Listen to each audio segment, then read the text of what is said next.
तो जय माता दी दोस्तों। आज मैं आया हूँ कालका भवन जो दिल्ली के कालका मंदिर है वहाँ आया हूँ। मेरे ब्लॉग में आपका स्वागत है शिवम जोशी 417 में। और कालका मंदिर के कुछ रहस्य बातें भी है वो भी मैं आपको बताऊंगा। तो बने रहिए मेरे ब्लॉग में और कमेंट बॉक्स में लिखिए जय माता दी। तो चलते हैं माता रानी के दरबार में और हमारे साथ एक और माता रानी का भक्त आया हुआ है जिसका नाम है कृष्णा जोशी जी। और आज दिन है मंगलवार, आज माँ भगवती का दिन है। तो आज के दिन कालका मंदिर में बहुत ज्यादा भीड़ होती है और श्रद्धालु कई जगह जगह से लोग आते हैं। देख सकते हो माँ कालका के दरबार में श्रद्धालु अपनी मनोकामना पूर्ण करने के लिए कैसे कैसे आते हैं। तो यहाँ आप अपने जूते जमा करवा सकते हो, जूते चप्पल जो भी पहन के आओगे। और ये हवन कुंड है माता रानी का और यहाँ से हम लेते हैं प्रसाद। तो ये है माँ कालका का हवन कुंड।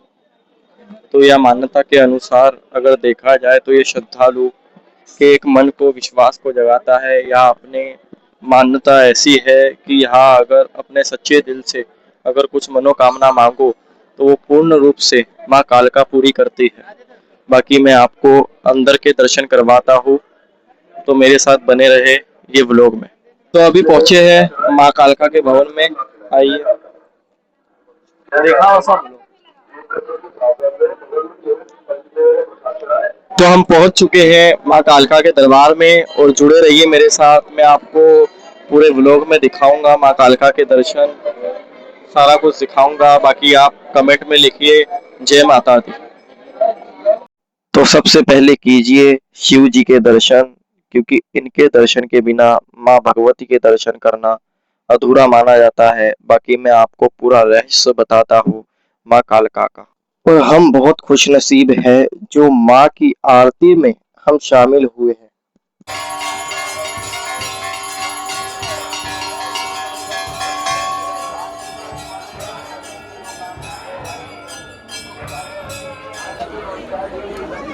आप भीड़ देख सकते हो माँ कालका के दरबार में।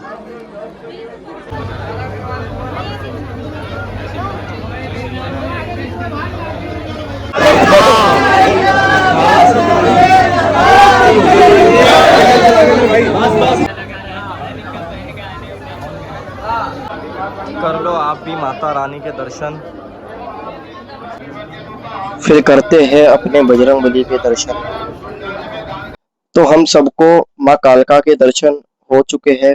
तो आपने भी देखा होगा कि माँ की जो मूर्ति बनी हुई है, आपको ऐसा लग रहा होगा कि माँ जागरूक रूप में बैठी हुई है। तो दोस्तों, कालका माता मंदिर से एक बहुत ही प्राचीन मान्यता है कि महाभारत काल में श्री कृष्ण के साथ पांडवों ने भी यहाँ माँ भगवती की आराधना की थी। कहा यह जाता है कि युद्ध से पहले श्री कृष्ण ने पांडवों को माँ की आराधना करने की सलाह दी थी। माँ की कृपा से उन्हें ये विजय प्राप्ति हुई थी और इसी वजह से माँ को शक्ति के साथ जोड़ा जाता है। और माँ के दरबार की एक खास बात ये भी है कि माँ के साथ साथ आप अनेक रूपों के दर्शन कर सकते हो, जैसे माँ लक्ष्मी जी, माँ शेरावाली जी, हनुमान जैसे अनेक देवी देवताओं का आशीर्वाद आप प्राप्त कर सकते हो। अपने महाकालेश्वर भी विराजमान है माँ कालका के दरबार में।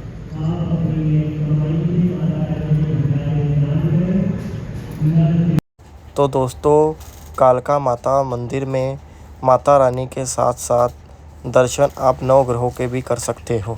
ज्योतिष के अनुसार कुंडली में इन ग्रहों की स्थिति को इंसान के जीवन के साथ अलग अलग पहलू से जोड़ा जाता है।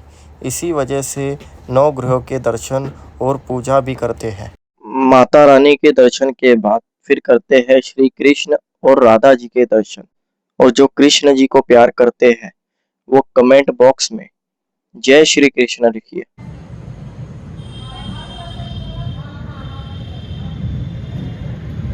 आकर जो मन को शांति मिले वो अब आपको क्या ही बता सकते हैं। बाकी अगर मेरा आपको ब्लॉग अच्छा लग रहा होगा तो लाइक करके कमेंट करके आप बताइए और मेरे चैनल को सब्सक्राइब भी कीजिए। और यहाँ अगर आप नवरात्रा में आते हो तो आपको बहुत ज्यादा भीड़ मिलेगी। और दोस्तों, माँ कालका के साथ साथ एक बहुत ही पवित्र दर्शन करने का मौका मिलता है अपने पशुपतिनाथ जी महाराज जी के। पशुपतिनाथ भगवान शिव का एक प्रसिद्ध रूप माना जाता है। पशुपतिनाथ का अर्थ है सभी जीवों के स्वामी। माँ के दर्शन के बाद यह पशुपतिनाथ जी के दर्शन करना मेरे लिए बहुत ही सुंदर अनुभव है। तो दोस्तों, हो गए मुझे माता रानी जी के दर्शन और यहाँ आकर मन को बहुत शांति मिली। और मैं माता रानी से ये प्रार्थना करता हूँ कि आपके घर में सुख शांति बनी रहे। जो मेरे ब्लॉग को देख रहा है, जो नहीं भी देख रहा है, उनके भी घर में सुख शांति बने रहे। तो यही करते हैं हम व्लॉग को एंड। तो लाइक करके कमेंट में ये ज़रूर बताना कि आपको ये व्लॉग कैसा लगा। मैं ऐसे ही व्लॉग आपको लाता रहूँगा। बाकी मिलते हैं हम नेक्स्ट व्लॉग में। जय माता दी।